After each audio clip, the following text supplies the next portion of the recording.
we have to create the right vibe, the energy, and everybody at the organization has to feel so privileged to be here. It's no other way.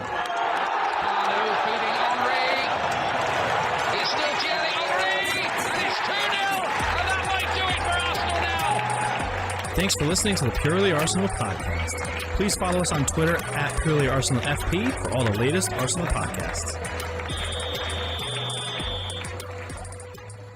Welcome to our final edition of a Purely Arsenal podcast, just for the season, a sit-down podcast. And our regulars are back. I'm here with Neil Shah to discuss the end of the season. Arsenal beating Everton, but falling just short of winning the title. So we're going to discuss the proud and slightly deflated feeling that we've got right here. Neil Shah is with me. How you doing, Neil?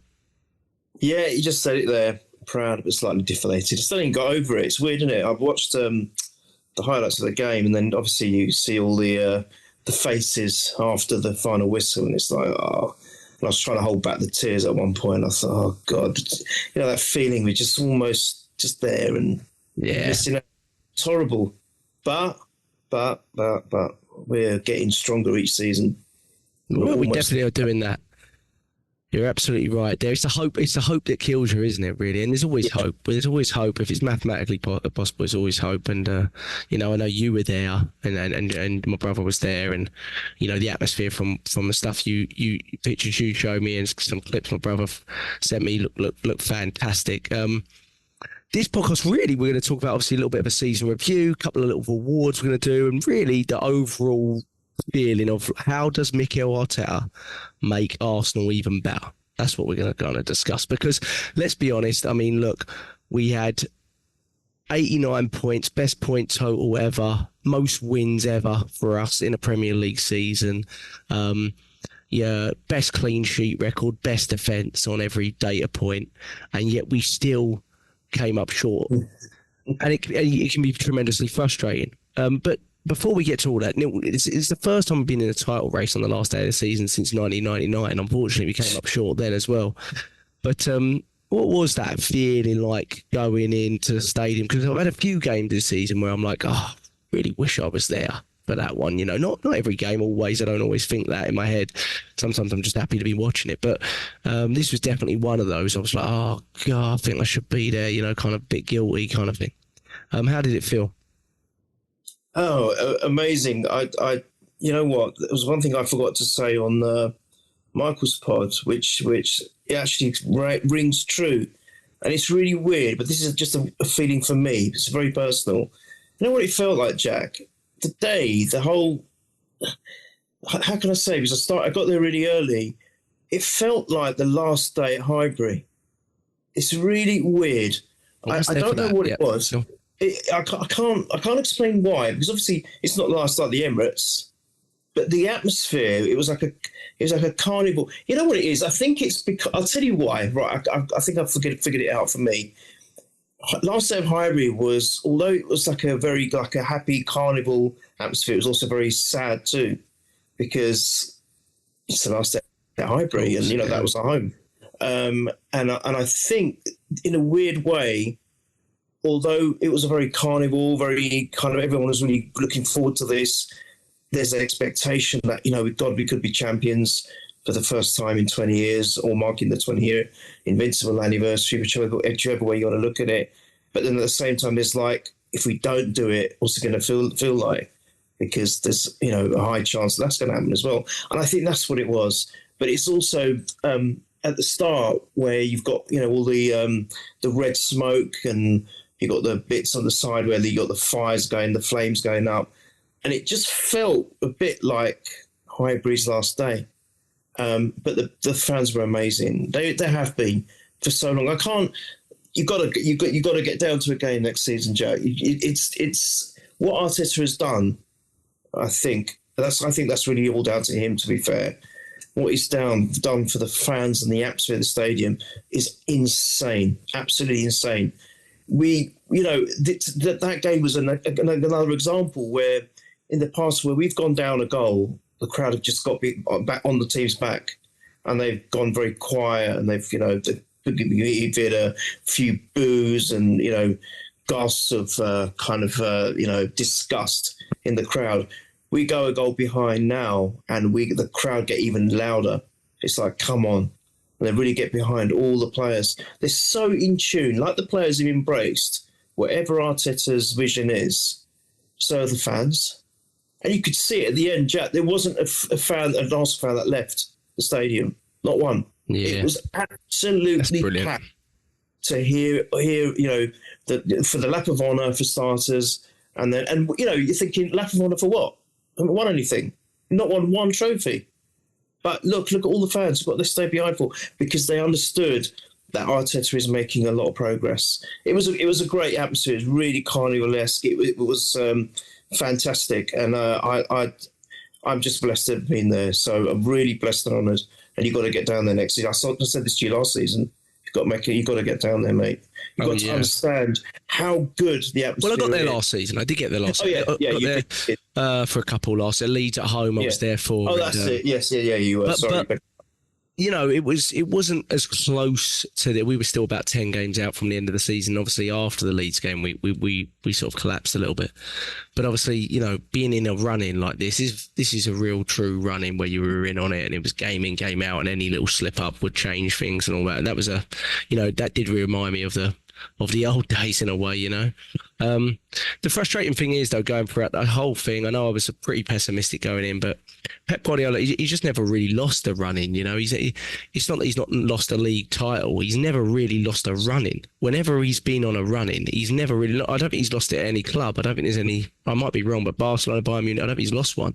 The only time Liverpool won it, and they won it, and fair and square, they won it, and they won it with a huge point total, etc. But it wasn't the City that this is. I mean, they had 81 points that season. City, they were way off the pace, and that is the way to beat Pep Guardiola, is to get out and just basically. Liverpool set a standard at that point. They went from 92 points. I think they got 97 maybe after they won the league, but I think it was 92, and then 97 they didn't win the league, and then they went and got it again and won it. And so they definitely have that feeling of sort of like, how do you beat a side, but I think this is their best unbeaten record, is it? They're on like a 33 game unbeaten streak since December, I think City are. So it's frustrating when you look at it and you go, I think we've got 46 points out of 51, or was it 48 out of 53, something like that, and we still didn't have the best record in that time frame, which is just incredible. I mean, but it's something that we've seen with other teams like Liverpool in the past, so that gives you a little bit of not solace, but just something where you're like, well, we're not the only ones to suffer these consequences. It'd be more frustrating if we were, but I mean, we could look at it in a lot of different ways. I mean, we could look at it and discuss the 115 charges and what hangs over the league and Man City's head for the season's title and last season's title, which is disgraceful in a way, to be honest, because however it's hard really personally to look at it that way. For the league, it's a terrible look, isn't it? I mean, you got the head of the Premier League being at our stadium and not Man City's to avoid any signs or pictures of him raising the Premier League trophy for their team. Introspectively, though, Neil, I find it really difficult to look at it that way because, one, I know the league doesn't hold any accountability for financial doping ever since it came in 2005 under Roman Abramovich, and two, there's no way of knowing if that punishment ever exists, ever happens, ever is to the level that it should be, etc. So introspectively, as an Arsenal fan, I look at it and go, how can we get better on this? The hard part is we're setting records with this. So to get better on this, it's going to take something really, really big, isn't it? And I think that's where I look at it, and I feel that's where the deflation and the sort of, how do you do that? Yeah. I mean, we'll get to the game in a sec, but do you worry, Neil, that next season, we had 84 points, 89 points. We've progressed every season under Mikel Arteta, but do you worry that this could collectively sort of drain the team? You see now it's drained. I mean, Klopp a little bit longer, of course, but his Liverpool team, you saw how they kind of yo-yoed after a few years. They had a few consistent years, didn't they? But then they went down to fifth and back up again, and Klopp's energy sort of depleted. And he didn't say it in so many words, but it looked like the exhaustion of fighting against this juggernaut in Manchester City really affected them. I just wondered if you feel, that could really have an effect on the overall squad, and for us to be able to literally look back at this and everyone be like, I don't know how we can we beat what we've done this season and then feel kind of drained like we are about it? Short answer, no. I don't think it has, not yet. I think if you ask me that question next season, if we don't do it next season and yet we come so far, we get really close and we don't do it, then yes, then I believe 3 in a row might have an effect. Not yet. I think with you mentioned Liverpool and Klopp. I think their players on average were a bit older than what we are now, as well. And I believe that this group is so together in what they believe in. I don't think they're ready to give up the fight just yet. They've literally 2 seasons running, more so this season, have literally touched the trophy and yet not got their hands on it. And I think they're just going to want to progress that one more, just that one more little stage, if you like. And they're probably like you, Jack. I think you're spot on. Then you say, well, you look at what we've done. Look at how many records have we broken this season. It's ridiculous. How many with successive clean sheets away and scoring 3 games on the trot where you scored 5 goals and more away. You got that one where you got 7 halves of 2-0 in a row, and then you got 28 games won. You got the most goals we scored since the God knows when it was, and then you've got almost getting the same points as the Invincibles did. So there's just so, and then there's many more. There's so many more. There's another great stat where of the 38 Premier League games, Jack, 36 of them we outran the opposition. 36 out of 38 we outran the opposition. That's crazy stats. So it's like, what more can you do? You're absolutely right. Oh, you can't complain about the effort, can you? One bit. No, the effort. I know one bit. Like, Saliba hasn't missed a minute. I think he's the first player to do it, outfield player to do it since Lee Dixon. God knows when that was. Yeah. It's little things like that where you think this team has done everything they possibly can. So where can they improve? Well, obviously there has to be somewhere they can improve because Man City are not a beatable team. They can be beaten. It can be done. We actually could have done it last season, losing to them twice. That's the irony. We got 4 points off them this season and we still lost. Last season, we could have actually lost both games to them and yet beaten them. So it is possible. And I think Arteta will find a way. And I don't think they're going to burn out just yet. They're not going to feel deflated that, we're going to have a poor season next season. The other thing I will quickly say before we move on, if you think about it now, Liverpool are going to be a team in transition. You've got to remember, we also had them to deal with as well this season, literally until the last few games. So they were also in the shout. So we were not only having to deal with the pressure from City, but also Liverpool. I'm not so sure we're going to see that from them next season with the change of manager. Chelsea are Chelsea, Man United are Man United, Tottenham, well, they're a nothing team anyway. So who's left? I only think that the threat again is from Man City next season, which is a lot better than this season where we had 2 teams. And I think we're going to be hungrier this season. Now Man City have done it. They've done the treble. They've won 4 in a row. And what I was saying, and I got very wrong at the beginning of this season, was they're not going to have that energy because they've just done the treble. Who can carry on after doing everything? But of course, you said yourself, well, Neil, they're going for 4 in a row. That's their motivation. Well, they've done that. Well, they want 5 in a row now? I can't see it. I think, if anything, they might go down a little bit and we're going to go up. And that's going to be the difference. We're going to bridge that gap because of that reason. But let's wait and see. Yeah, you always bring the positives. I think you have a good point. I've looked at it from both sides. On the one side, we're drained. We're all drained. Declan Rice looks crushed. Kai Havertz almost in tears. A lot of the players. Odegaard always looks so level-headed, right? He doesn't really allow his emotions to show. That's why he's the captain. I mean, there's so many reasons why I think Odegaard should be the captain. I always felt not only he's our best player, but I feel like he actually largely is our best spokesman, to be honest. I feel rarely does he speak out of turn. He often mimics a lot of what Arteta never says things out of turn, really. In 5 years, there's been 1 or 2 moments where you've been like, I don't know if he should have said that, which is so little when a manager speaks that often. And Odegaard, whenever I hear him speak, he always says the right things, And but you could see how crushed everyone was. But at the same time, Neil, I mean, you're right on the age profile. Liverpool were a little bit older, and I think we get younger next year, because if you look at what's coming in, like we've played the majority of this season, we've played with 26, 27-year-old Zinchenko at left back, and it'll be Timber probably, or someone younger at left back next season from the start. Touch wood with injuries. And then we're going to replace Thomas Partey, a 30-year-old, in central midfield. Now, I don't know who we're going to replace him with, but it's not going to be a 30-year-old. It's going to be someone 4 or 5 years younger than that, probably. And then the other one, of course, and I think certainly since January, our largest starter is 28-year-old Leandro Trossard at left wing. And I think at the very least that either gets shared a little bit more with Martinelli, or we have another player coming in there that I still have a belief that we might get another player coming in there.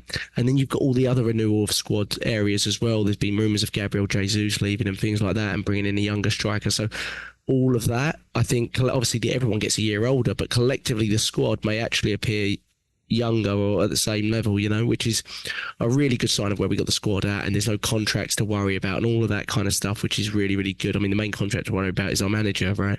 And I don't think I'm massively worried about that at this point. I think he'll sign it before the season starts. So it'll be really interesting to see how we look when we come over here, because we're not doing any pre-season in Austria or Germany like we usually do. We're cutting all of that because of the Euros, and we're coming straight to the US. And I think we're adding a game to the LA route of the US. So I think there's going to add it. I think I've read today we're going to play Bournemouth out here before we play Man United or something like that. So that'll be interesting to see just how we look, how we come back. There's a few players that aren't going to the Euros. Timber, Jesus, obviously not going to the Copa America. Ben White, of course. So there's a few, Odegaard. There's a few that will be there, you know, and straight through the thick of it. But I mean, I guess a couple of things on the game. One thing should be Timber, which we'll get to. But how important was it in this game? I didn't really realise how late the Havertz goal was. But I guess I had a little bit of a unique perspective watching this game, Neil, because I was watching the City game at the same time, and I never do that. I mean, I never watch another game while watching Arsenal. It doesn't matter who it is. And I have to say, there's two things that I sort of remember in my mind. One was, I mean, they scored so flipping early, and that must have flattened the crowd. But in a way, to me, because I'm such a pessimist anyway, in my head, I was like, I'd rather it that. Do you know what I mean? Then the worst thing leading into this was I really don't want that Aguero moment or that Gundogan moment to be us on the other end of it, like Liverpool were or like United were. So when I saw the Foden one go in, I was like, you know what, better that way than me waiting 70 minutes for it or whatever, you know. And the other thing I have to say, and I don't know if it was just watching this game or whatever, but when I saw that Foden goal go in, which was a screamer of a goal, I did watch it thinking, when I watch City, they do that quite a lot to break the deadlock. They just do that, you know, sort of F you, I'm gonna smack it from 30 yards. And I watched it going, I don't think we have players that can do that enough. Do you know what I mean? I don't think we have players where it's sort of a stalemate and we're not creating very much. Obviously, we're only a minute in, and you just have an Alexis Sanchez, Thierry Henry type that just, you know, swivels and bomb. And I know we have players that can do it, Saka and, you know, these players can do it. But do they do it often enough in these moments? I don't know. And I think we've got players that could do it, because Foden never really did it until this year. You know, so I'm not saying we need to purchase that player as such. But I did watch it thinking, yeah, I don't think they seem to score a lot easier. Everything we almost have to do everything perfectly for us to score. The other thing I did think is I think we're amazing. I think we're fantastic. I think there's a big argument we were the best team in the league this season, but you know that won't be remembered. But they do have a way of just absolutely suffocating teams to the point where they don't even touch the ball. I mean, we are very good at limiting teams to chances. But when I was watching the Everton game, and it wasn't a great performance by Arsenal, but we were still dominant. But we give the other team just a little bit more hope than they do at times, I felt. Just a little bit more, a little bit touch more of the ball. I think they have about 5 to 6% more possession than us over the course of the season, something like that. And I feel like it's in the other team's territory as well. I don't know, I'm watching it going, how do we get, you know, better. But really, we're right there. We're right there. But do you think the result of the other game had a big effect on our performance, Neil? Because it felt like it did. It felt like once there was 2-0 up in 15 minutes, the players kind of knew. It felt like the game was it didn't feel like a typical Arsenal home game, put it that way. We felt like we were a little bit sloppy, certainly in the first half. I don't know if you felt that. I'm going to be honest with you. I didn't get that from where I was. Where I was, we were just like in a very celebratory mood. I can't explain it, Jack. I can't explain it. I did not hear. I know everyone's saying that the crowd went flat, etc. But where I was, I didn't get any of that, and I don't know what it is about it. It's a place I've never sat before, by the way, and maybe that had something to do with it. Maybe it was just because I was like, wow, because of the situation that I was in. I'm not sure, but I didn't get that because from where I was, everyone was still cheering, everyone was still going mental, we were still backing the players and backing the team, and just interestingly, you said that about in a way it was better that it happened early than at the last minute. But can you imagine this? That Jesus was almost done for handball. And can you imagine if at that point West Ham were 2-2 and then it goes to VAR for our goal? And that was what, the 89th minute or something stupid? Yeah. Was it 3-1 at that point to City though? No, but I'm just saying, just imagine if it had been 2-2. Yeah, I don't think they give it. My sceptical mind of Michael Oliver, I do not believe they give it. Exactly you know what? As I said, I was watching the highlights yesterday because I knew that we were going to do the pod this morning. And I thought, I bet you, if it had been 2-2 or whatever, City were drawing or even losing to West Ham, I don't think that VAR with that goal would have been given. I agree with you. My sceptical, corrupted belief in refs. Yeah, I couldn't believe what I was seeing at the end of the game, that Michael Oliver favours plucky old Arsenal. Do you have any idea of the history of Michael Oliver here? Mm. And I remember watching it thinking, he knows full well that this title race is over. It's over. And there is absolutely no chance that he gives that if the City game's in the balance, in my opinion. Let's not forget, he was the same person that failed to send Kovacic off not once, but twice against Manchester City. And we all know where his pay packet comes from, right? Correct. So there's a lot of things with Michael. So when I saw it, I was the same as you, because it was a little bit of a lucky decision on our part. Also, when they review the VAR on the video screen, that they never ever do that and stick with the on-field decision. I don't think I've ever seen it. So the commentators, you're right. The commentators said the same thing. He said, "Oh, he's gone to he's going to the monitor. Definitely going to and then he goes, and yeah, it's definitely going to happen. Looks like a handball to me." Interestingly, Shearer on Match of the Day, he said he agreed with the decision. He goes, "I wish more refs did this," and I'm thinking the same, because obviously Shearer knows that Man City won the title now. So it's academic, isn't he, what he says? And it's like, he says, well, he's kind of, he's kept his arm tucked in, so why should it be given? And plus, he's not the goal scorer. And I'm like, but hang on a minute, Shearer. Handball's handball. It doesn't matter whether you've got the goal going to be the goal scorer or not. And if that had happened in the penalty box, then surely it would have been given for handball. Yeah. So I'm not sure whether Shearer had the same kind of, as you're talking about the ref. The fact is, he knows that Man City have won it now. You know, that's all done in retrospective, and it's like, you're just saying that maybe because you're sitting next to Ian Wright, and it's his very last match of the day. And of course. So I don't know. Anyway, sorry, I digress a bit. It's just something that came to my mind when you said about you're glad that it was finished. I was just saying, what if it was 2-2 or 1-1 and that happened? Can you imagine how heartbreaking that would have been? Oh, absolutely. We've actually scored, and it's been disallowed that late on. It's like, oh my goodness me. And then, of course, after seeing that git, I can't stand him. I hate him even more. Son's deliberate miss against them as well. You thought it was deliberate, yeah? Oh, yeah. Yeah. Deliberate. Yeah, the thing with that is, I love how Tottenham fans are like, oh, we did, that is the moment. I was like, you were 1-0 down anyway. Yeah, you were 1-0 down anyway, and they lost 2-0 in the end. So what we're saying is 2-1.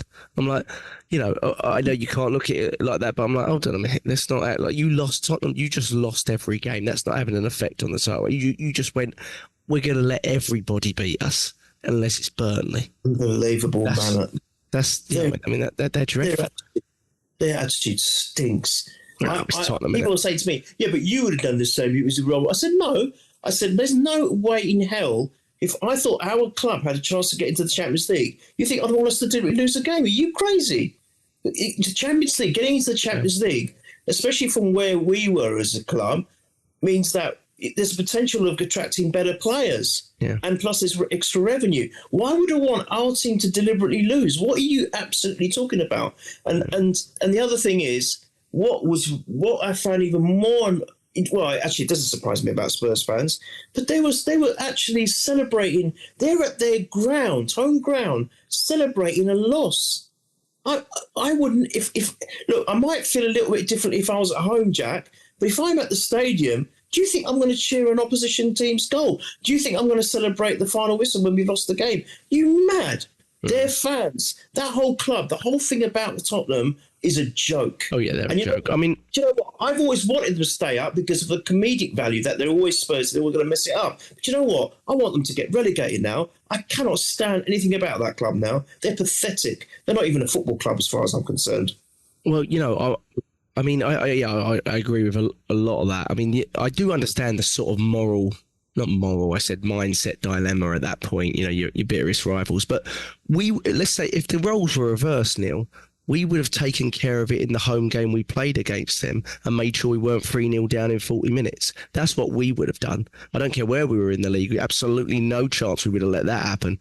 Not Arsenal Football Club when our rivals are coming to our place. So let's not act like, this is our chance. So you had like 4 or 5 chances, mate. You had to sort something out here.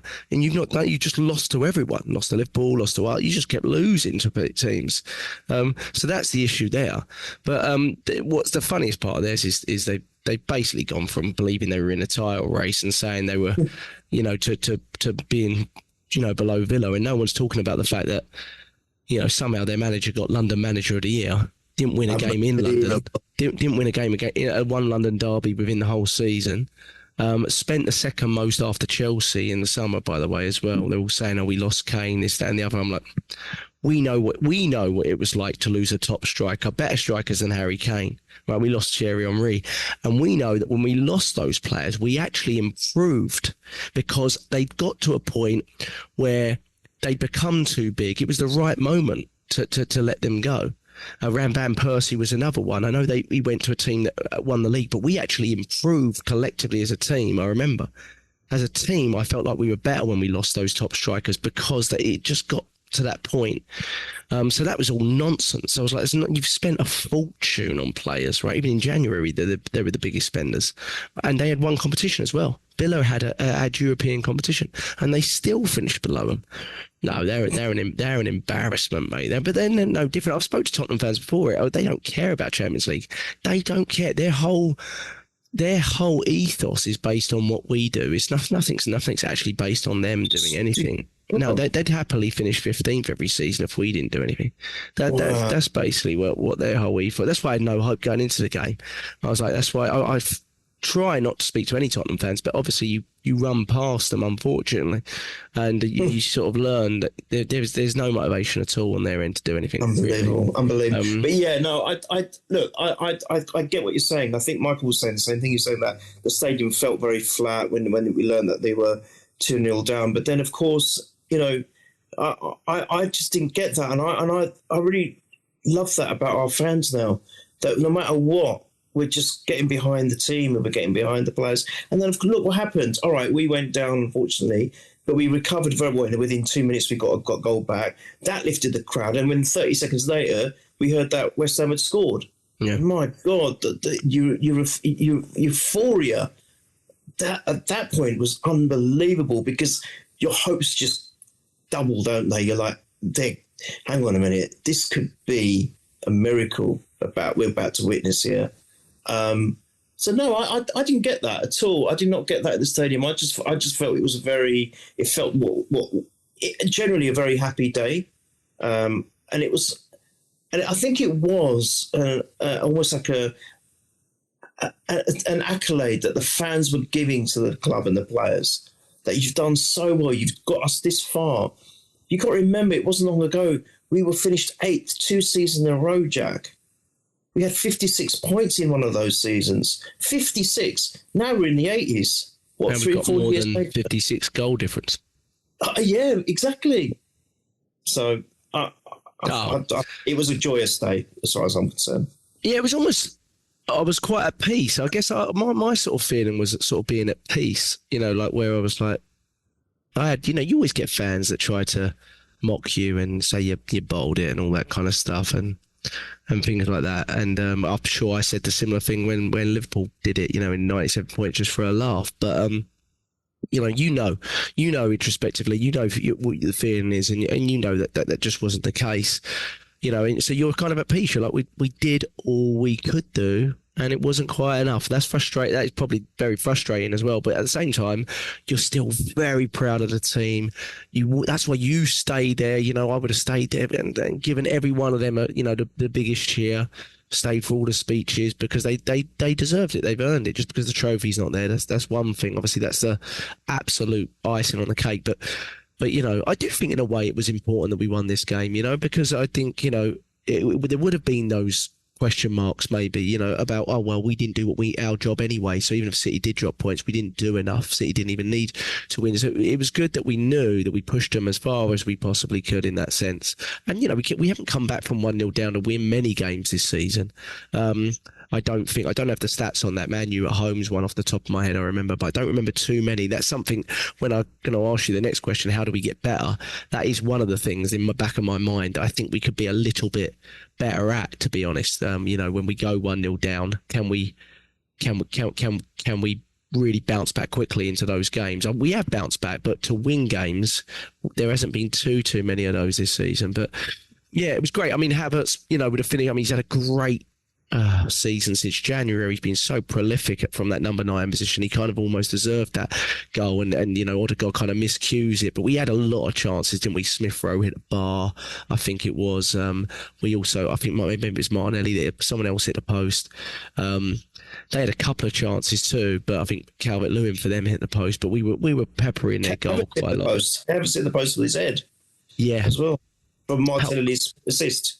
Yes, that's it. And it was interesting. What did you and Timber made his long-awaited return? It's kind of almost full circle there, isn't it? From the first game to the last. How weird is that? It's true, yeah. Very, very weird. What's amazing, Neil, is when he came on, is some people when they have ACL tears, they really sort of take a few weeks or a few months to get back physically, but within seconds he's flying into challenges. I have to say, there was almost a part of me that went, okay, now I remember what you were like. And he's completely like full throttle. He's a bit Jack Wilshere-ish there.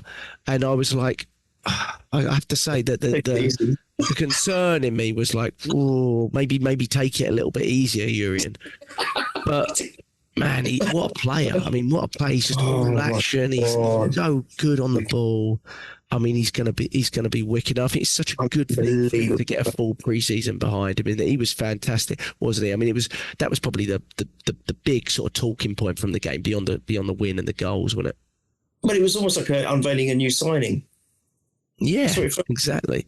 It was unveiling a new signing. It literally was, because I mean, we had 45 minutes or just a little bit more than that from him against Newcastle, first game of the season, and that's it. So it was almost like unveiling a new signing. It was unbelievable. And you're absolutely right. You'd think that he might be a bit tentative, especially when it was the situation, that I think at that point, when they 3-1 up, I'm not sure, I can't recall when. Yes, they were. Oh, well, there you go. Yeah, I wonder if that's the reason he sort of, because would Smith Rowe have come on in that situation? Not to put that sub down, but I did think when Smith Rowe was coming on, he's kind of not thrown in the towel, but he's aware that whatever we do here is not going to be enough. That's what I felt anyway. Maybe, yeah. You could be right. Yeah. But with Tim, but he just because I think he was just glad to be back.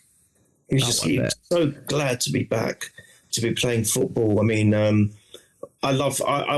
think what really hurt when he got injured was all that kind of beautiful message that Ajax had even sent us, and they did that video of him, didn't they, leaving with the kids, and fantastic, and then all of a sudden he just doesn't even get a chance, and the kids were saying, will you look after him? And he got that Arsenal kid going, we'll definitely look after him, and I that really hurt when he went off, and I was like, Jesus Christ, we're not even going to get a chance to see what this guy's all about. And I felt for him more than I felt for us. That was a bizarre thing. I felt more hurt for him, and but. You just know he's going to be something very, very special. I said at the beginning of last season, before the injury, that I've got a feeling, all this talk about Rice, I've got a feeling he's going to be our player of the season. So I'm going to reiterate that. I think he's going to be our player of the season now for 24-25. Other journos said that too. Yeah. Yeah, and I really think that he is going to be that last key of the defence, which is going to be consistent. Because if you think about Saliba, Gabriel and White have literally played every game, haven't they? Apart from Gabriel, that stupid thing that Arteta did at the beginning of last season now, we can say, of, experimenting with Havertz and putting Partey in that position, and then Gabriel doesn't get a chance. Ridiculous. I don't know what he was doing then. But anyway, I think now, with the left-back being our only position that we weren't sure of, Zinchenko, Gabriel, and then obviously Tomiyasu as well. I think now Timber there being a safe position or a consistent position, that is going to help our left side, because I do feel that Martinelli's levels dropped hugely. Whether that's because he didn't have a consistent player behind him, I don't know. Or whether something to do with him, or whether it was to do with the injury, I don't know. But I think because we'll have a solidified full back four, if you like, I think that's going to really help us next season going forward as well as our defence. And our defence is not going to get much better. I mean, God, look at our defence. It was brilliant. It was superb. Least goals conceded, as you said earlier, of 29. And it's just been... and the other thing was it 18 clean sheets? 11 of them were away in 2024. Oh, it's just incredible stats. Wow. Think about it. I think Timber is going to make. You said, how are we going to get better, Neil? Well, that's one of your answers. Yeah, I agree. I mean, there is quite a big discourse about people not believing that Timber will be our left back because he's not really played left back much for Ajax. I think he only had 2 or 3 appearances in his final season for Ajax at left back, and he played mostly at right back or at centre back. But I don't really look at what they do for other teams. I just look at what they've done for us. And really, he did, since the Barcelona pre-season game, he basically played every game at left back. And I know he came on in this game at right back, but that was because Gabriel injured his shoulder and Zinchenko had already come on and they'd shuffled the back four already, hadn't they? So I looked at it and I was like, I'm not sure if that's really a sign. But I do think he'll probably play both sides, because Ben White cannot play that amount of minutes again. I mean, that's just not logical or healthy, I don't think, to do that. And we would probably have to talk about that at centre back as well with those two. But I think he will start the season at left back. One thing I would say is most players, not always, but look at Van Dijk, for example. Most players in that first season post ACL, they don't always look like them, like they're at their peak. Usually there is always typically, I work with a ton of ACL patients, and usually there is always typically a transition period where they're playing every week, but you can tell everything's just 10-15% off in terms of reaction time, agility, match fitness, whatever it is. And it just takes a little bit of time. And now everyone's different, and the younger you are, the better it is. And it's completely individual in that sense as well. But I just hope people don't, get on his back or anything. I don't think they will, but need to be understanding of the severity of that injury that he suffered from, and allow him time to. I don't want to see him playing, twice a week from the start and things like that, and that's why, Tomiyasu's there, or perhaps Kibi or Zinchenko. I personally think one of those might leave, but are there. And like you said, it could do wonders for someone like Martinelli, because look how consistent Saka has. A right back, and Martinelli doesn't know who's going to play behind him, so that can't do him any favours. And you could probably say the same for the left 8 position leading into Martinelli's position as well. So That's pretty important. But yeah, it was fantastic to see him, wasn't it? It was really, really good to see him. And I thought it was kind of fitting in a way, the way the game ended, and Havertz getting a goal. And it was weird because when he scored the goal, obviously the crowd was elated because we wanted to get the win, and even though we probably knew it counted for nothing in the sense of the title, but Havertz looked like he was almost breaking down at that point. And I remember looking at him thinking, wow, it really means like just so much to them. And that was really, it was nice in a way. I was like, it's not, they don't show that emotion in games ever, do they really? And I was like, yeah, that's really, really good, because it means that I'd almost had that moment already, you know what I mean? But they believed, they really believed, didn't they? Arteta said, but I believe we're going to win it. I believe we're going to win it. Kept saying it, and they believed, because they believe in him, and that was fantastic. It wasn't to be, but so I mean, how that's one way we get better. But Neil, if you look back at the whole season, I have to say I hate looking back at individual moments. I promised myself I wouldn't be one of those fans that goes, the Fulham corner that we gave away to make it 2-2 when they were down to 10 men. I really hate that analysis, because I feel like it's such a long season that there's moments on the other end of that as well. You could easily say, what if Rice didn't score away at Luton in the last second? Do you know what I mean? And then you flip it suddenly. And so there's both of those. But I think if you look at the whole season, Neil, what would you look at to be like, that's what we could improve that in that area, rather than looking at a specific game? Is there a way in which we played, or a sequence of games, or a theme that you saw that we could have switched? I'll give you one of mine, for example. My one is, if you can only lose like 4 games in a season in the Premier League to win it, alongside Man City, right? We lost 5. It ended up being too many, right? And we lost 2 in the same week. And you can't do that. You just can't do it. You have to respond better than that. And we responded. I think Arteta has improved in his response. Like in the first couple of years, I used to moan constantly. I was like, if we lose a game, we look like we're never going to win one ever again. That's what I used to always say under Arteta. And then he got so much better at it, and he's got better at it again this season. But if you look, when we did lose, we still lose a little bit in clusters. We lost to Villa, and then we lost away to Bayern. I know it was Bayern and it was away, but we did. And it wasn't a good performance either against Bayern away, So I think we lost to Fulham, and then we lost to West Ham, and then we went 3-4 days later and we lost to Fulham. And you can't do that. And City don't do that, in fairness. They don't really. I mean, they had a little blips, but I don't think they do that. 2 league losses in a row. I don't recall it with Man City, I just don't see it. So that would be one of mine is, we're so good. If you lose a game, get it out of your head before you even walk off the pitch if you can. And know that it was just a one-off and bum. Because it really was, wasn't it? West Ham, I mean, we should have won that game at home. 30 shots on goal. Their first goal, no one talks about it, was out of play. Yeah. It was one of those, games where you just go, it's just one of those days, and just chuck it out your head. But then we went and put in a terrible performance away at Fulham. And that's one of the big things I look back on. It's hard though, isn't it, Neil? What do you look at? Well, I mean, it's not a perfect season, but it's not far from it, is it? Well, that's the problem, because the thing is, we've done so much right. It's difficult to sit there and berate the negatives or seek out the negatives. You feel guilty to do so, because you're thinking, well, what else can we do? I think the only thing we can do is score more than 90 points, because City are so good. That's where I think you're right. I think we need to make sure that our lapses are not, there's no longevity in them, that the lapses are a one-off and then bang, we're back on it. And I think we've just got to become like machines like they are. It's as simple as that. We've just got to become so mechanized, I don't know if there's such a word, but, so mechanical, like a machine that doesn't break down. It's got to be oiled. It's got to be serviced literally after every game. It's just got to work all the time, like they do. They're like robots. They're not humans. They're robots, and I think that's what Arteta's got to try and get out of this team now. That's the next stage. That you've got to actually forget your emotions almost.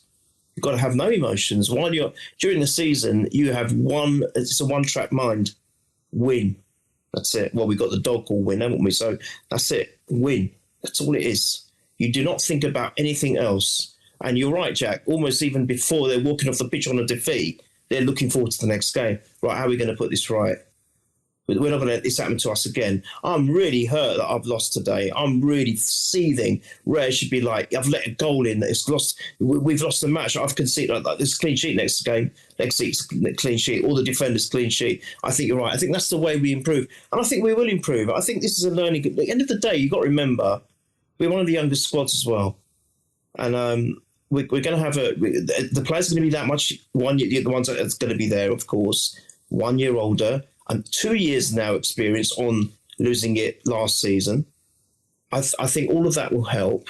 And we've just got to avoid those two. And wasn't it that spell where you got 1 point in 9? Because we lost to Fulham.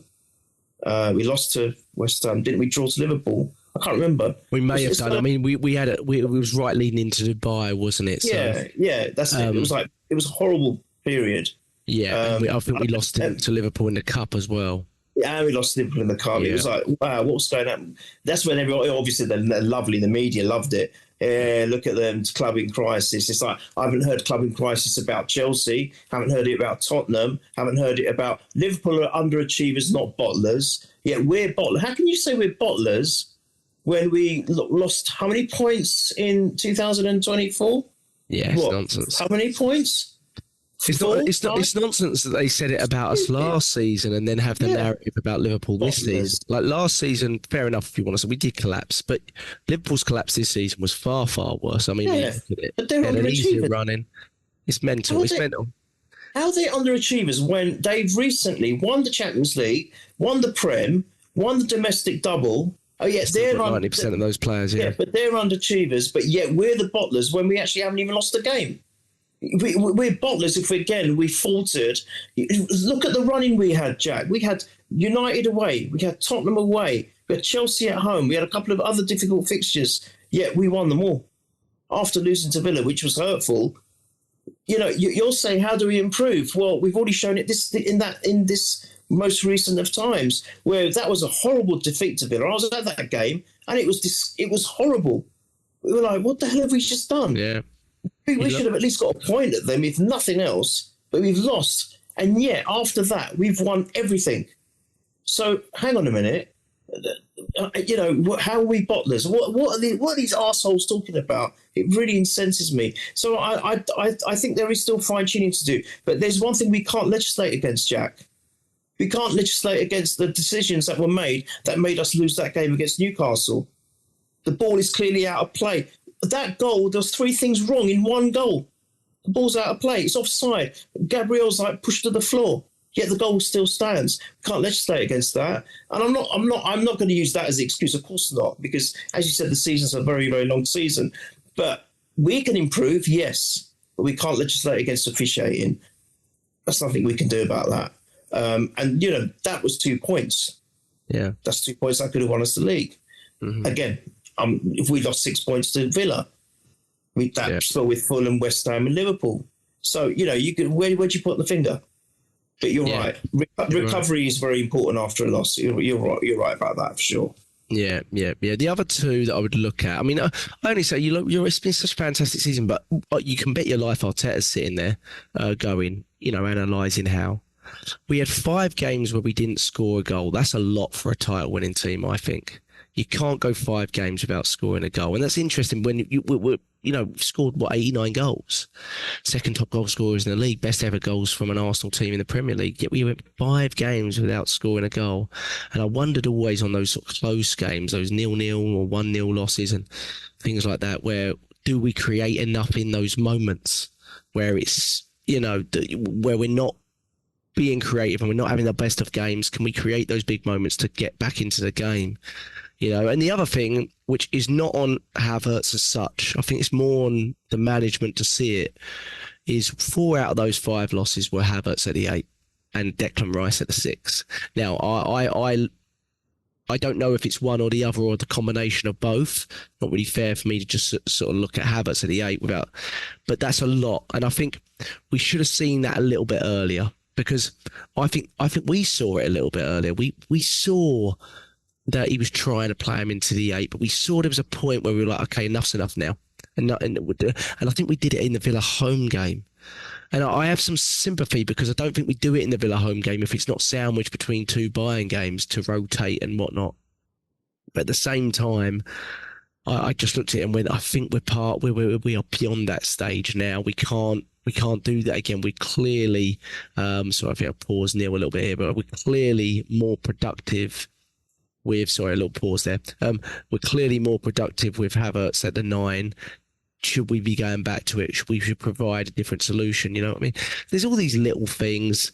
I think I'm overanalyzing it, but probably there's a little bit of an overanalysis, but probably this is what Mikel Arteta will end up doing and overlooking at it and figuring out what we can do to get better next season. And I think you saw our improvement from 2023 to 24. I mean, we saw a lot of these changes that we're already talking about in terms of getting goals where we need to. I think what's really interesting is like we have 89 goals now, but when you look at the stats on big chances created, we have the big chance creators in our team. The Martin Odegaard and Bukayo Saka are in the top 4 biggest chance creators in the whole league for the whole season.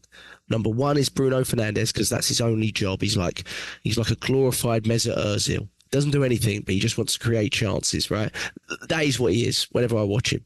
The other one, surprisingly, no one would get this, is Pascal Gross from Brighton. Right, he's number 2.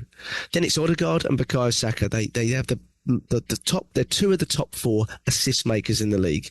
But Arsenal are the 5th big chance creators in the league. They're below Liverpool, Newcastle, City, and Tottenham for chances created. And I look at that and I think, if we want to win the title, we've got to be able to create more. We've got to be right there with City. We created 11 less chances than they did. We've got to be right there with them, because that means in those games that are tight, like you, Newcastle away, it was. I think it was the most disgraceful decision we've seen all season. But we had about 30 minutes after that goal, and we didn't create a thing. And that I remember being more annoyed about that at the end of that Newcastle game than the decision in a way. I was like, why didn't we create a thing when we were 1-0 down? And that frustrated me. And that wasn't the only game that we saw it. We saw it against Fulham away when we were 2-1 down, and we just sort of ran out of ideas. It was like, and every now and then we have that. Arteta's so good at everything he does. It's so planned, but because it's so structured and so planned, sometimes when you just got to go, you just got to forget all the plan and structure and just go, because you've got to go and get the goal. Sometimes I think we find it a little bit hard to just release the handbrake fully. But again, it's super over-analysis. We've had a fantastic season. It's not, Jay. I think that's where maybe we were saying it ourselves, so it's not wrong in saying it now. At the time when we were saying that, we were saying, well, this is where we might need a striker. And not Eddie Nketiah. We need a proven a goal scorer. I'm not saying we have the goal scorer because Kai Havertz can't do his job, because Kai Havertz clearly can do his job. I'm saying we have that as a plan, a different plan, where we stick in someone who's just prolific at scoring goals, because it gives the defenders something else to think about when they've been maybe, being trained or prepped by their manager to deal with the Havertz situation. All of a sudden, that might not be quite working out for us. So we bring in this new player, and they don't know much about him because he's maybe not doesn't consistently play as much as maybe Havertz does. And I'm talking as if Jesus is gone already, aren't I? But you know what I mean. And maybe that's a way of our plan B or plan C, if you like, and have that person in. I'm not saying that is the be-all and end-all, be-all and end-all answer, but I'm just saying that could be an option. And maybe that's the way to go, and maybe that's one way we might be able to improve this. Neil paused on us there. Sorry. I see where he's going with it. Yeah, sorry. Carry on. Yeah, would you err more to us getting a central striker in the summer over a winger if you could only choose one? Jesus. Because in my head, I think it's optimistic to think we'll get both. I think we could get both, but that's a lot of outlay on the forward it's line. It's so difficult because I do want that cover for Saka as well, because we haven't got one. He's going to be in Euros of this seat. He's going to have no rest again.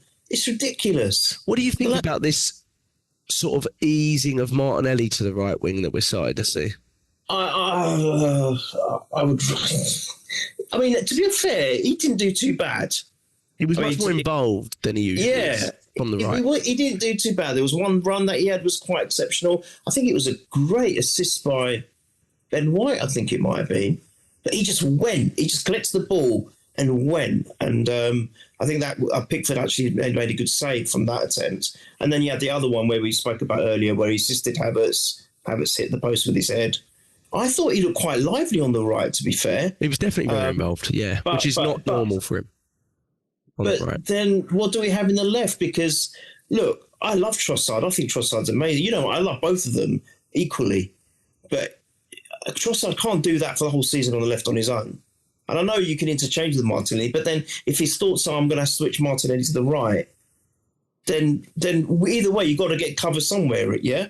Martinelli might be the cover for Saka, but then Trossard's going to be left on his own on the left. It's a hard one. I don't know, Jack. It's a hard one. My worry actually now is I'm starting to think about the Partey position. I think Partey's off. I don't get involved in this, by the way, but I think Partey is off. Well, that's been confirmed by a lot of sources today, actually. Right. Well, then that means we need to get... That's imperative, because as good as Rice was without him, you've got to remember, we want to make a really good effort in the Champions League.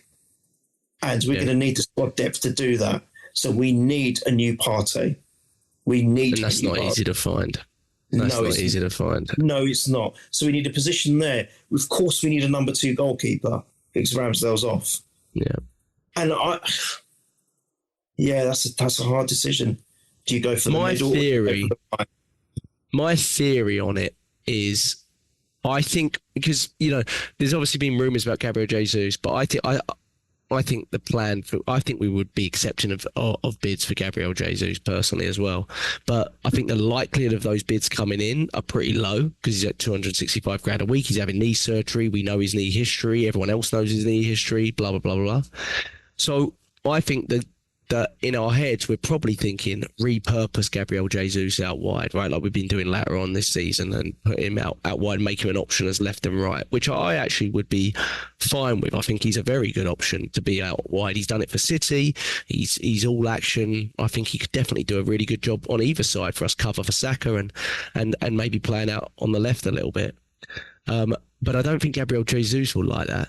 And that might be what might push Gabriel Jesus to leave, might be more the fact that the player goes, hold on a minute here, they just signed another striker. Kai Havertz has been playing number 9, and now I'm not even the backup number 9 anymore, but I'm a backup wide player. Yeah, now I'm annoyed, because that's basically where I was at Manchester City. And he left straight away, didn't he? And obviously he was on half the wage there, so it was a little bit easier. But he seems like the kind of player that wouldn't be very happy to be sitting around as a backup wide player to me. And I think that's why I think personally it would be quite clever from the club to sign a central striker first, to see what the motivation is from Gabriel Jesus. If he's motivated and we can't move him on, great, we use him as a wide option. If he's not motivated, and maybe things push there and it allows us to open up another position. But I would actually go, I actually said opposite during the season, wing-wise, but I'm actually seeing a little bit why we might go for a central striker to support Kai Havertz, because I think Gabriel Jesus is almost done as a number 9 for Arsenal, because I think once you see what Havertz does, his height, his ability to go long and short, I think it's really hard to see Gabriel Jesus back there. I think you look at it and you go, we can't go back to this, all action, dropping into left back and all this sort of stuff.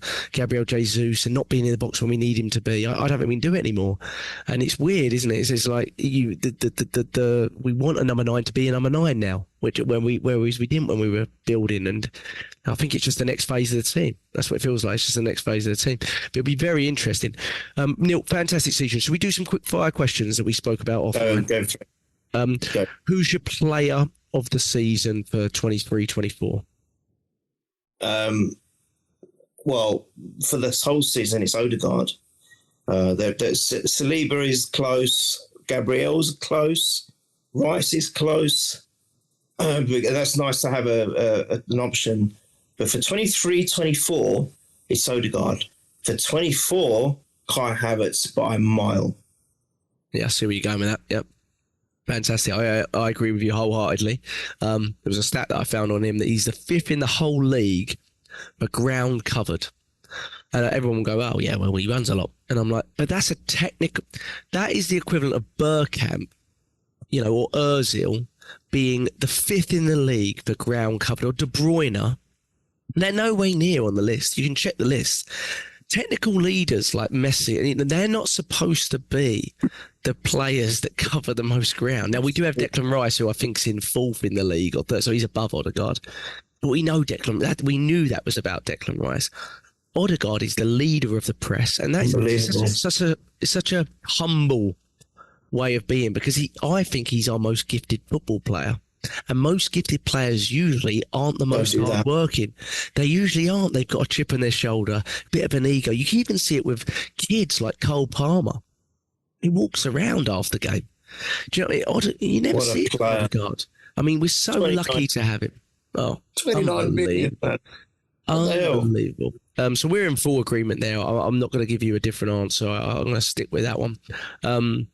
Most improved player of the season, I think, is our next one.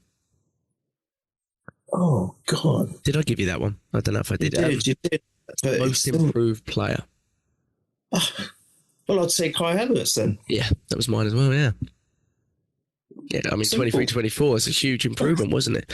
Now, was it in a positional change? Exactly. Would he have been like that the whole... We'll find out next season, won't we? We'll find out next season. Yeah. But I think, are there other players that... I heard a couple of shouts for Gabriel on this, but I thought Gabriel was pretty fantastic last season. So I see where they're coming from, in a way. A couple of people I heard on other... pods say Ben White as well, and but again, I do think Ben White has definitely gone up a notch. But I think Kai Havertz has to take it on this one, doesn't he? He's pretty much night and day. Yeah. And what was your best moment of the season? City, winning, beating City. Yeah, at home, of course, at home. Yeah, that Martinelli goal. Yeah, it was a weird... I know it wasn't a clean goal. It was a bit of a deflection, but I like the fact it was 3 substitutes that created that goal. Tomiyasu, Havertz and Martinelli. And that goes to show that... Partey, wasn't it, that gave the ball to Tomiyasu? Was it Partey? Yes, but Martinelli, of course, yeah. No, Tomiyasu was there, had a touch, then Havertz played it on to Martinelli. Martinelli obviously scored, which was deflected, but it didn't matter. It went in, and it was... I think the goal was credited to him anyway. And that backs up a stat that, that our substitutes have been involved in a hell of a lot. We were always used to moan about the substitutions, the timing of them, the actual people that he brought on, the players that he brought on, and actually this season, I think the substitutes have got some really good numbers. I mean, Trossard has scored vital goals against Brighton, Liverpool. Can't remember which the other team was as a substitute. So that kind of backs up that stat, and that's kind of like that's a showcase example. 3 substitutes create, were part, and plus obviously Partey's assist. You're right. Created that goal against Man City when we beat them. Yeah. For me, that was a moment of the season. Yeah, mine was United at home. It was United at home. It was the moment from the Garnacho offside to the Rice goal and then the Jesus goal. I have to say, there was so many signs that we might win the title. I have to say that one just constantly stuck in my mind, where I thought, if we win it, that is going to be the moment that I'm going to constantly think about, because I remember sitting there thinking we're 2-1 down. Let's not forget we're 2-1 down almost because of that offside moment, and we thought we were 2-1 down, and suddenly we win the game 3-1. And what's even better about that moment is Ten Hag has never forgotten about it, and it's almost ruined his old mental. Well, he stopped doing the quad apparently. Yeah, apparently, yeah. Which has been the funniest thing from our perspective, because I'm like, it's just brought it back to our memory what a great game it was. But, the Rice goal and then the Jesus dip and goal, it was just... Isn't that when their player went just sliding across the floor? He's still going. It was brilliant. Yeah, it was brilliant. That's brilliant, man. It's so funny. It was a great moment. He obviously always hate United, so it was a great moment. I had one other one, Luton away really stuck out as well too. Oh, well, yeah. Moment, right. Great game, by the way. Yeah, great game as well. But yeah, I would say United at home just pipped it for me. Best game of the season, overall game for you. Wow. Okay, for me, this you might think, why am I choosing this? But for me, it was the Bayern Munich game. Because you know why? The Emirates have, for me, in the recent years, you've been to a few of these games as well, Jack.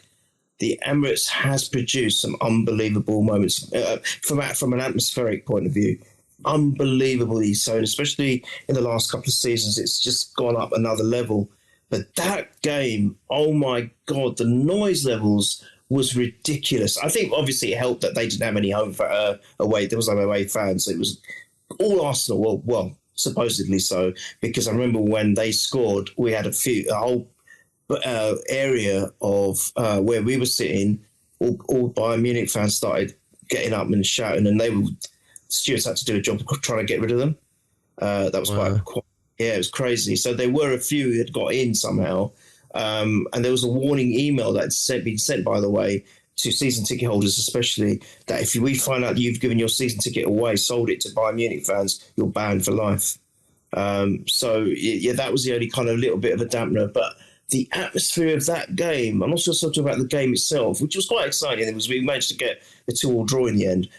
But the from an atmospheric point of view, was absolutely incredible. I bet. I, for the first time, could not hear myself think.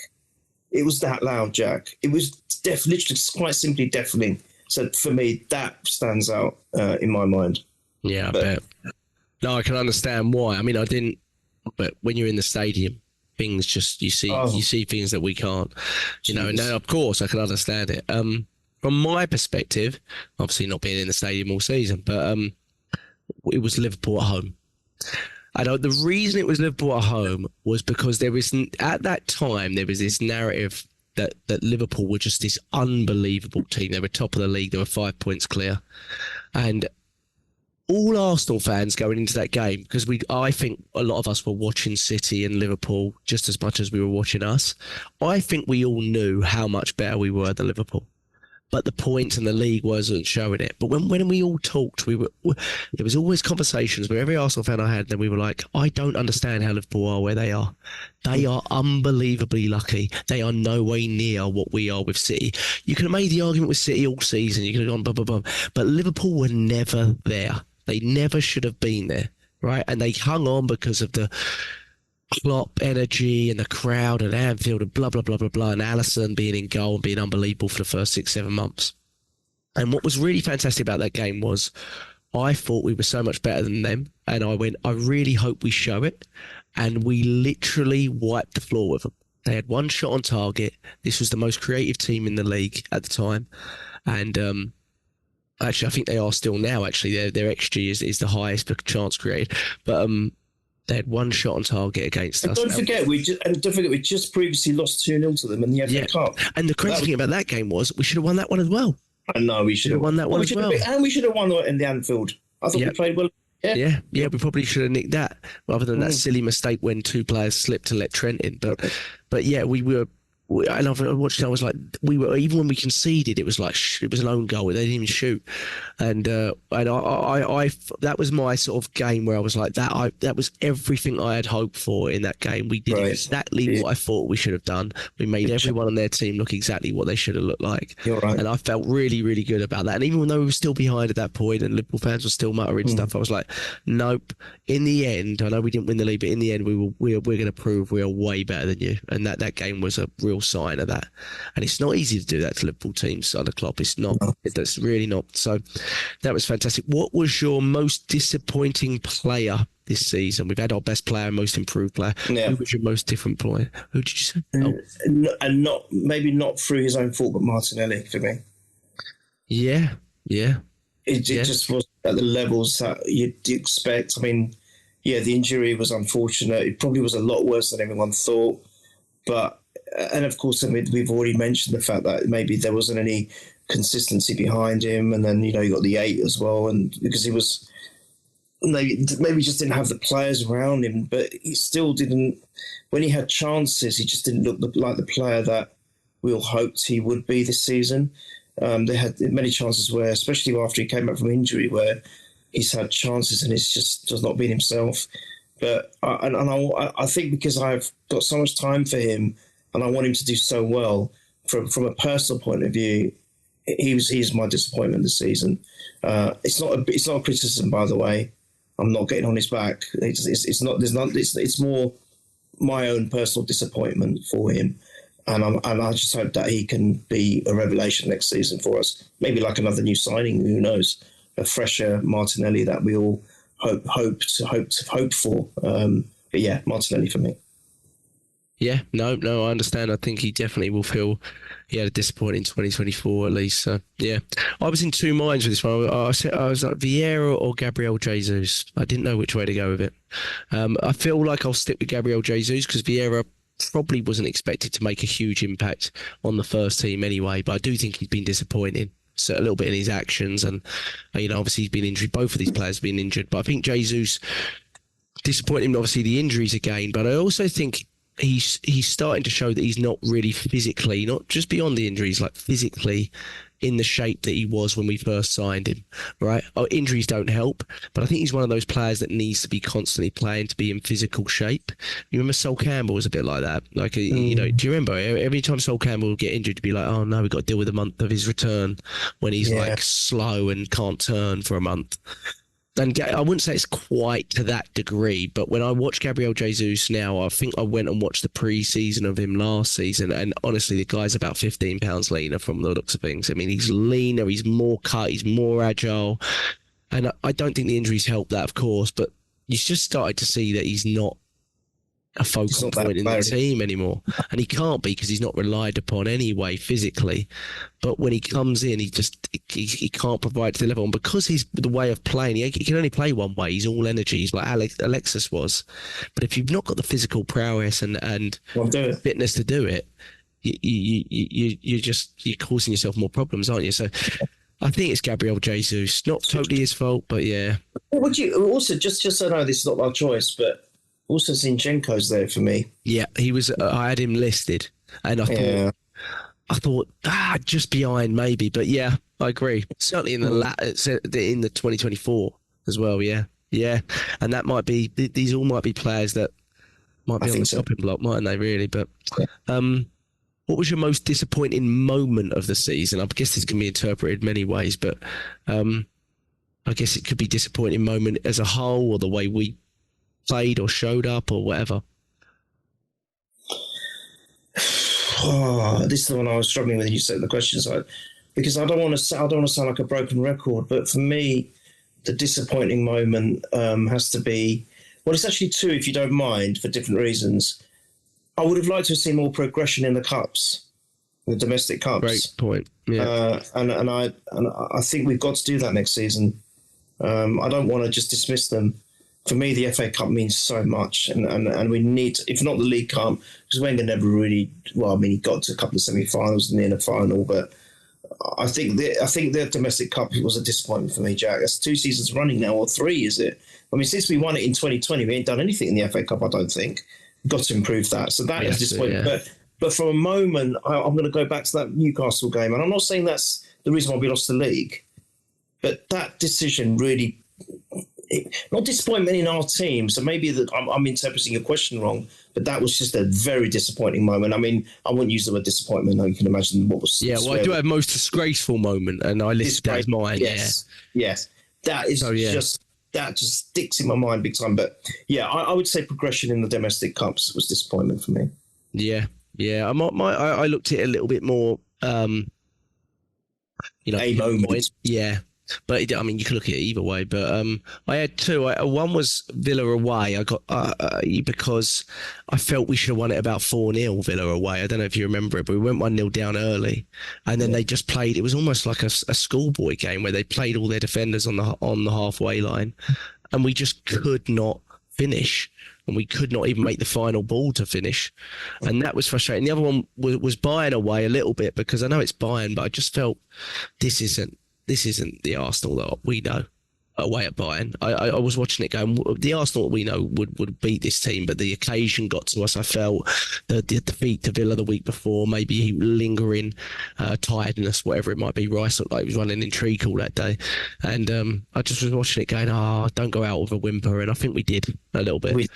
Yeah, and that was frustrating, decent quarterfinals, nothing to be ashamed of, but the manner, I think we could have gone out a little bit more fighting, more fight. A bit more pride, I think. Yeah, I think so. So, yeah, probably that. But I had biggest regret as well. I don't know if you had anything down for that. I listed that the playing Havertz at 8 for too long was my biggest regret. Yeah, that 100%. Yeah, but as a result of that, experimenting with Partey at right back, I mean, that is just ridiculous. And taking Gabriel out of the team. If there's anything to learn for next season, don't mess about with. Do your experimentation if there is to be any pre-season. That's what the pre-season's for. Yeah. Stop doing it. We can't. You said it earlier, Jack. We have to be perfect next season. There is only one way to beat City, and that is to be better than perfect, if there is such a thing. Or better than them, and they are almost perfect, right? You just said it yourself. I don't think even in other leagues, there's a running that Pep hasn't, won. He's won all of them because he wasn't in the running for when Liverpool won it in the COVID year. They were already out in essence. Yeah. So if we're going to have to contend with that, and if they're going to be wanting to go for 5 consecutive titles in a row, we've got to be perfect from second. As soon as that first whistle blows on the first game, till the final whistle of the last game, we've got to be perfect. Yeah. So we can't be experimenting. So I think that stupidness at the beginning of last season, and not including Gabriel in the squad, what was that? We were like, what? Is he going? Is he leaving? And he's turned out to be one of our... We said it, didn't we? That he could have been player of the season. He was immense with Saliba. Absolutely brilliant. You have to give a shout out to Saliba and Gabriel's partnership. That is the best partnership that we've got. We've got quite a few in our team now, but that is the partnership at the moment. They know each other so well. I mean, I love their, we've seen that thing they do together where little video clip. And they kind of know each other's answers about what their favourite things are. And I know it's a bit of a silly and it's a bit of a, it's just a bit of entertainment, but it just goes to show how in sync they are, and they show it on the pitch. They are so important for us. So we can't be experimenting. To get that out of the way before the season starts. Thank you. Yeah. So, that would be... Agree. The other one I thought maybe Arteta would have, I said he speaks so well, is what he said about Raya and Ramsdale when they first sort of came in and saying, that was a bit silly. He's gonna, he doesn't have a number one, and he might sub goalkeepers during games. And I just thought that maybe didn't give enough clarity on the situation, and in the early phase it might be a bit, might have not been great, but here's what it is. But funniest moment of the season. Funny, put that in plural and just put Ben White against that, please. Oh, yeah, just anything Ben White does to a goalkeeper. Yeah, exactly. He's just brilliant. And his interviews, I love the guy so much. He's brilliant. Ben White for me. Simple answer. Yeah. I said, I did like the Rice moment at the corner against Tottenham where the fans were going mad, and then he kind of, we score from the corner and it's free. And the guys went off. He was like going back up the stairs with the 11. Yeah. I did think that was very funny. So, I mean, that was the Ben White Vicario incident. So it's really Tottenham away, isn't it? Just hilarious. Yeah, that's it. That's what it is, yeah. What's your best signing of the season? Oh, good question. Oh, my God. Ray has been brilliant. Timber would have been brilliant. Rice is brilliant. Kai Havertz 24 is brilliant. Wow, this is tough. Overall's got to be Rice then. I mean, to have a price tag like that and no one even mentions it once, that takes some doing by a player. Yeah. And then for people to say we didn't even pay West Ham enough, well, that just exemplifies the reason. So I think Kai Havertz has been extraordinary in 24. I think Raya has in a difficult situation. I didn't want him straight away. I've changed my mind.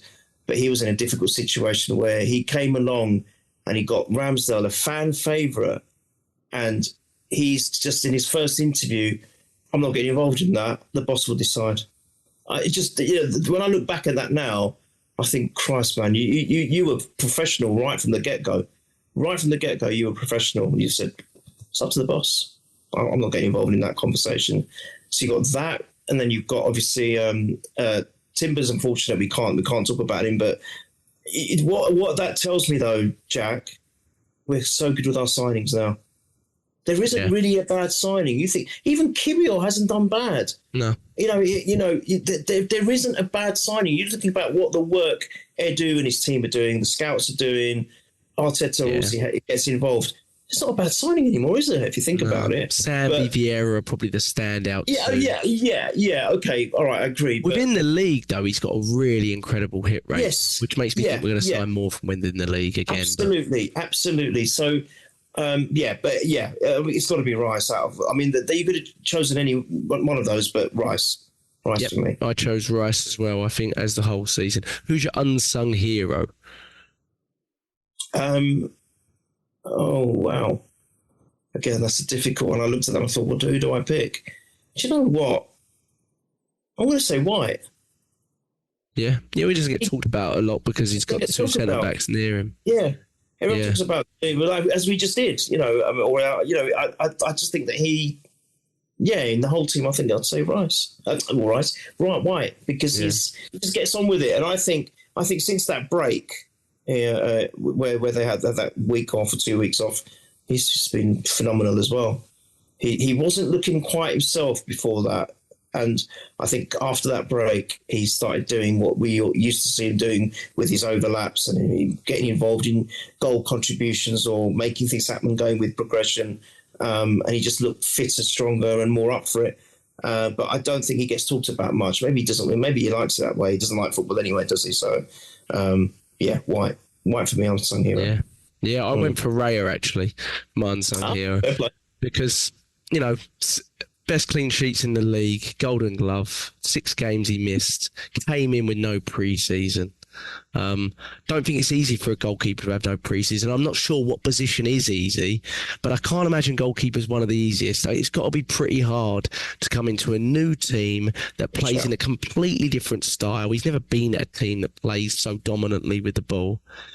No pre-season. It was no coincidence that he improved dramatically since the Dubai trip too, where he kind of got a mini pre-season there. I wonder what a full pre-season could do for him, to be honest. I really do. Because I think he's been really, really good, and he's just so calm. He provides a sense of calm.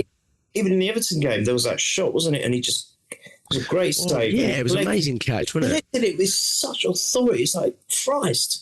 What a save!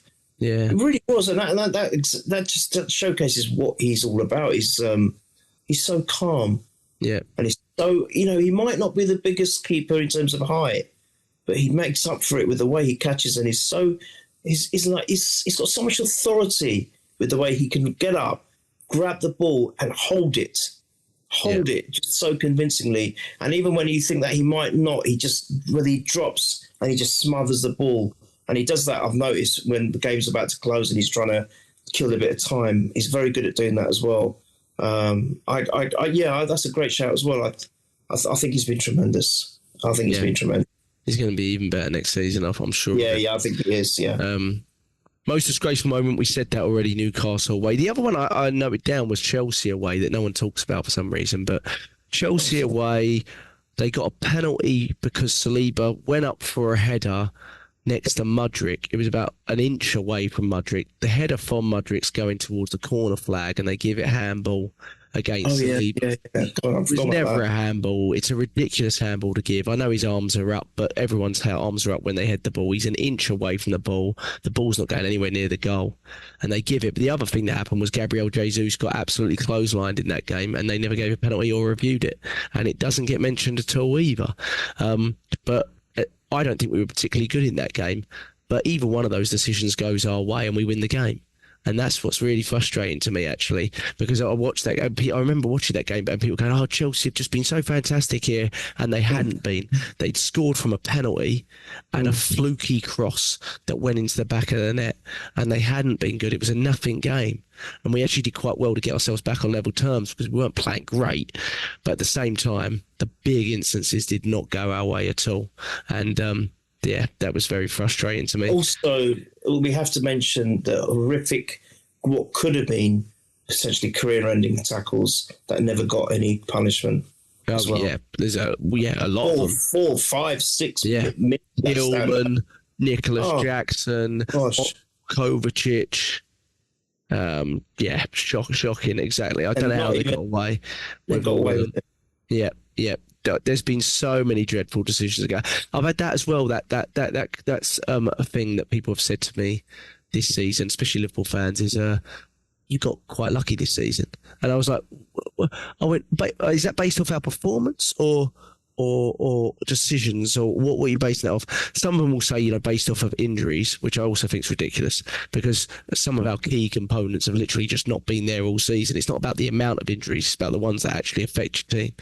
But decisions-wise, I mean, we've had dreadful decisions against us, to be honest. So I don't think so. There's a 5-year VAR review. Wolves are at the bottom of it, and we're second. In terms of I'm like, trust me, we've had some dreadful decisions. A couple gone our way, Jesus one, but generally speaking, we've had some dreadful ones. But Jesus went our way because the league was done. I'm telling you. Yeah. If it was on the balance, we would never have gotten that. No way. Yeah. Luckiest moment of the season, last one. Oh, God. Did we have any big moments where you're like, wow, got away with that one? Other than the Jesus handball, perhaps. I would actually, I won't call this a lucky moment, because I think it showed how we carried on believing right till the end. But I guess Rice getting the winner against Luton, because it literally was the last kick of the ball. So I'd go with that. Yeah. I'd go with you. Yeah, I thought about the Brentford home and away games a little bit. Like, obviously away we won with her Havertz header in the 87th minute. But if you remember before that, Ramsdale passed the ball directly to Tony, I think it was, and we cleared it off the line. Zinchenko cleared it off the line. I don't think we're lucky as such, but it was a very could have gone either way kind of game. Either way, fine margins again. Yeah, and the home game, if you remember in the home game, Ramsdale made a big error in that game for them to score, passed it straight out to him, didn't he? But then they had 2 or 3 really tetchy moments. I think Tony shot from far out and Ramsdale knocked it round the post, and then they had like 2 saves. Yes, they had this free header in the box, and I was like, oh my gosh. Yes. And then boom, down the other end, Havertz scores and we win 2-1. But I remember watching it going, lucky to get it weren't great, and we got we probably still edged it, probably should have won both, but could have gone either way, that kind of thing. So very interesting. But Neil, a terrific season. Been real pleasure chatting about it, to be honest. I mean, 28 wins out of 38. I know. Been fantastic. Hopefully we have something similar next season with the icing on the cake, as we said. But we will be doing some podcasts over the summer. Actually, we love it here to do them. And Neil doesn't love it so much, but I love the transfer podcast. Hugh, James and Jack. Yeah, and we will. The transfer window opens June 14th, and we have a plan to do our big transfer prediction podcast before that, where we get 200 million to spend each, and we decide what we're going to do with it. And that's it. What we're forgetting, Neil, is we've still got to owe 27 million to David Raya and Brentford, and I think we've got to pay 33 million for Rice, haven't we? It's 3 instalments. So when everyone, I've said that a few times, 60 million straight away. More than that. Yeah, I'm like, but this 60 million I'm not considering there. So 200 million is quite large. People always forget about fees that are previous windows and stuff like that. So I don't know, mate. It will be very interesting to see what we do. Incomings, outgoings. Hopefully we get some money in this time. We've not been doing good at that, have we? And the main thing is, can we progress the team, right, and make us better? That's what we've got to do. We've got to get better, because City are going to do it. They're going to spend as much as they can until one of these charges sits on them. So that's very frustrating. But We're at Purely Arsenal FP on Twitter. You can follow us on YouTube, Purely Arsenal, for all the podcasts there through the summer. We'll be doing them periodically through the summer when things happen, but definitely transfer prediction podcast going to come out before June 14th, probably like next week sometime. We'll do it before the window really gets kicking and gets moving. So we'll see. We'll make ourselves look stupid by predicting transfers that never ever happen, but we never know. Well, I did get one right. I got Tomiyasu right, which was actually incredible because no one knew who he was, and that was one that I did get right. I got one right there. That was incredible. That was a shot in the dark. That one. A great goal, by the way, from him. Let's not forget that. Lovely. 2 assists from Odegaard in that game. Striker's finish that was, it was Odegaard again. Yeah, it was. Well, he deserves more assists, to be fair, doesn't he? He really does. Yeah. So he's. That was only his second or third assist at home. How weird is that? Well, yeah, the Havertz one counts as assist as well, even though he kind of missed the shot, doesn't he? Yeah. So, yeah, you're right. I think he had, very few. They're all away assists. Very strange because he creates so many chances. But it will all change next season. His assists are going to go through the roof. But, we just got to thank all the listeners and everyone that supports the pod as well. Yeah, we appreciate it. All the guys that retweet, those help us a lot because that pushes it out to more people. Yeah. We don't, we're not big time podcasts or anything. We don't advertise or anything. So we like it. There's been people who've been doing that for a long time. Mikey Green, Michael Harris, obviously, of the podcast, you, Neil, James, Nancy, Bernadette. There's so many names to put through, but I'll thank them all on Twitter. I'll make sure I tweet them all out because I don't always get to each one they retweet, but I'll make sure I send out my thank yous at the end of the season. So we appreciate it. All the people commenting on YouTube as well. We try to, I know Neil's great at that. We all try to comment back and we appreciate you guys, listening in and tuning into the podcast. So appreciate it. We will be back throughout the summer periodically, and then obviously when the season comes, it'll be post-game analysis as we always do. Neil, thank you so much for coming on all season, as you do every season. And next season's the one. We're doing it. We're doing it, of course we are. All right, cheers, guys. Up the Arsenal, keep the faith. We'll be back